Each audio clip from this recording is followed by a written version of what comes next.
Cina. Ya, Anda kembali bersama kami dalam Pro Kontra. Kita lanjutkan, saya ke Pak Ifdal. Tadi kalau Pak Refli tadi menarik menyoroti kok seakan-akan ini semua ditimpahkan ke Jokowi begitu ya. Semua tanggung jawab. Padahal banyak yang presiden dalam hal ini tidak bisa intervensi begitu ya. Karena di luar tanggung jawabnya seperti Mahkamah Agung dan lain. Tetapi publik melihatnya tidak seperti itu. Persepsinya muncul ketika pasti presiden bisa ketika itu tanggung jawab presiden dan tidak dilakukan. Misalnya tadi itu disoroti menempatkan Menko Polhukam Pak Wiranto, jaksa agungnya orang partai politik, otomatis lah kemudian terjadi sesuatu di hilir yang tidak bisa diintervensi oleh presiden. Tapi yang memilih itu kan bisa sebenarnya. Ya, itu kita kan bicara mengenai soal leadership ya. Kita bicara mengenai orang, bukan mengenai sistem yang sedang kita evaluasi gitu. Nah, karena itu saya dari awal kan mencoba untuk kita bicara sistemnya, bukan bicara sistem yang dijalankan orang begitu kan Pak? Enggak, maksudnya sistem yang sedang dikerjakan ini, yang digerakkan oleh pemerintahan saat itu tuh mengarah pada pembangunan hukum atau tidak gitu. Tapi jelas yang berada dalam lingkup kewenangan pemerintah itu, karena nggak mungkin itu bisa pembangunan hukum ini nggak mungkin semua dikerjakan oleh pemerintah karena bukan kewenangan satu-satunya kewenangan pemerintah. Karena itu konsentrasi dari pemerintah itu kan lebih banyak pada regulasi tadi, regulasi bagaimana pembenahan regulasi, kemudian SDM aparatur bagaimana membantu lembaga-lembaga kehakiman tadi termasuk KPK dalam hal penyiapan SDM, pemberian anggaran. Nah, di situ peran pemerintah lebih di situ. Tapi kalau memutuskan kasus, ada kasus ini, kasus itu bukan urusan. Ya ini kok semua disalahkan presiden begitu. Bukan urusan pemerintah. Ya. Presiden itu adalah kepala negara sekaligus kepala pemerintahan. Itu jangan dilupakan itu. Tapi apapun lah, kalaupun menganggap ini KPK itu independen, kepolisian bawah Mahkamah Agung, saya pengen menyoroti contoh sederhana. Makanya saya katakan tadi, kepolisian itu di bawah presiden. Atau Kementerian Tenaga Kerja itu di bawah presiden. Saya memberi contoh saja. Ini lagi cara bicara keadilan dan rasa ketidakpastian hukum yang terjadi di masyarakat. Penegakan-penegakan yang populer, yang beberapa menjadi kontroversi, persoalan bendera, persoalan pencemaran nama baik, delik aduan, terus persoalan ada politisi partai tertentu yang sudah jelas-jelas melakukan penghinaan, tapi tidak digarap sampai sekarang belum jelas minimal. Tapi ketika dalam kasus yang lain, Nasdem itu ya. Nah kita tahu semua lah itu. Atau yang sederhana sekarang yang marak. Saya banyak berinteraksi dengan teman-teman serikat pekerja. Persoalan-persoalan tenaga asing, buru-buru kasar yang tidak dibolehkan dalam Undang-Undang 13 dan Permen tenaga kerja sendiri melarang, itu tidak dieksekusi ketika ada pelaporan. Ternyata tenaga kasar yang tidak dibenarkan karena yang harus ada tenaga ahli. Itu begitu marak dalam banyak proyek dari Sabang sampai Merauke.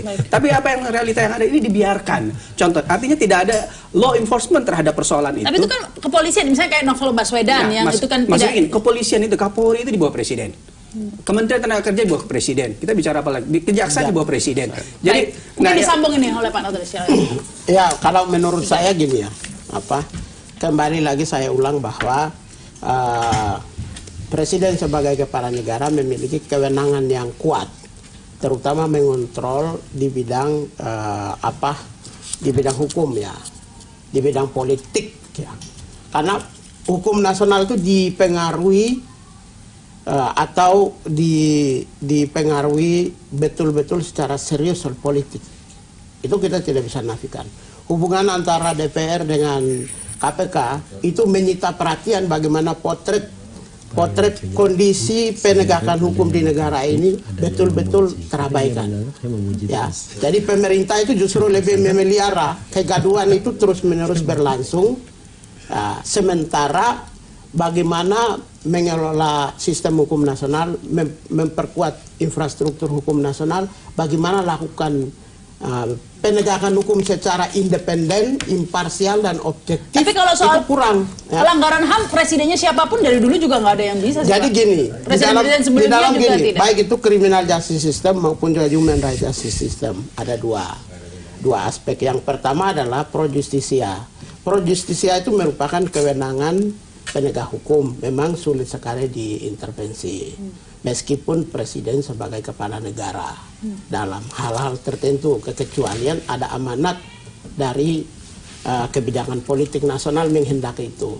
Tapi dari sisi misalnya penyelesaian secara politis, misalnya restoratif justice tadi ya, yang ini ya.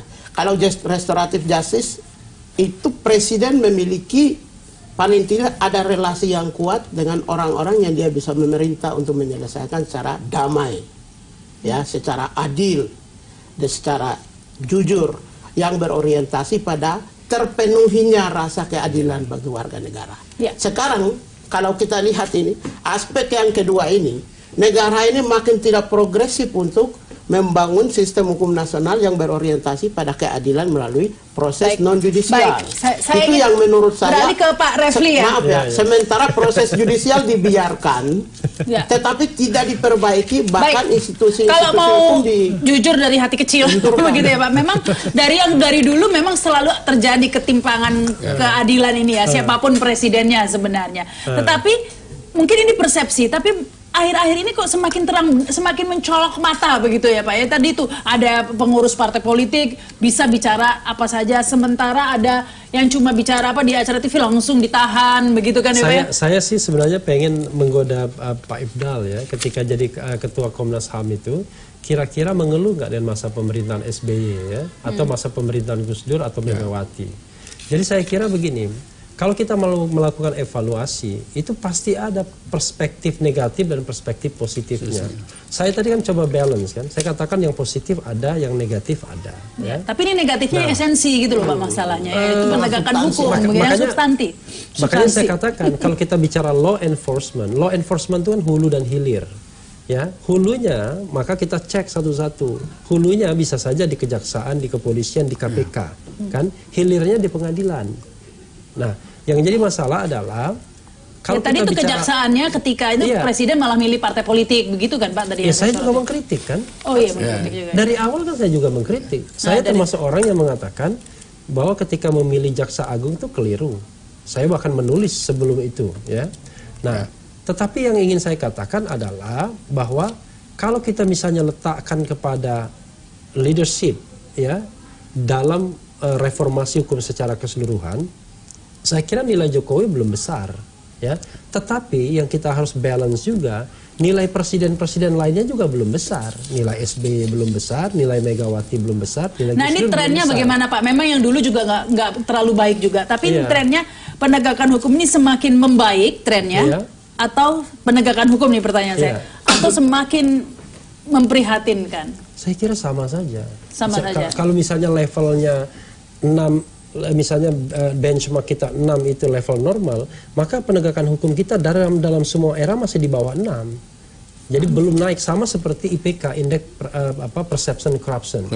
Itu IPK kita dari semua era itu masih di bawah 5. Sehingga tepat kalau dikatakan belum ada pencapaian yang signifikan. Mbak Rama, gitu. Satu hal yang perlu kita evaluasi, ya ini fair ya. Fair itu adalah masyarakat. Pemerintah itu harus sadar bahwa masyarakat Indonesia itu non-litigate society, belum sadar hukum. Karena belum sadar hukum itulah laporan yang masuk ke kepolisian atau lembaga-lembaga kuasi yudisial seperti Komnas HAM ini didominasi di Pulau Jawa, Jawa Barat. Jadi masyarakat yang biasa melakukan pengaduan itu lebih banyak di sini. Di luar di Sumatera itu cuma di Sumatera Utara. Jadi kalau kita lihat, salah satu urgensitas kebijakan sangat penting oleh presiden itu adalah bagaimana pemasyarakatan hukum untuk membangun kesadaran hukum. Baik, kita harus break itu dulu. Itu menurut saya problem paling serius yang harus dilakukan oleh Presiden Jokowi itu loh. Ada satu segmen lagi pemirsa setelah pesan-pesan berikut ini.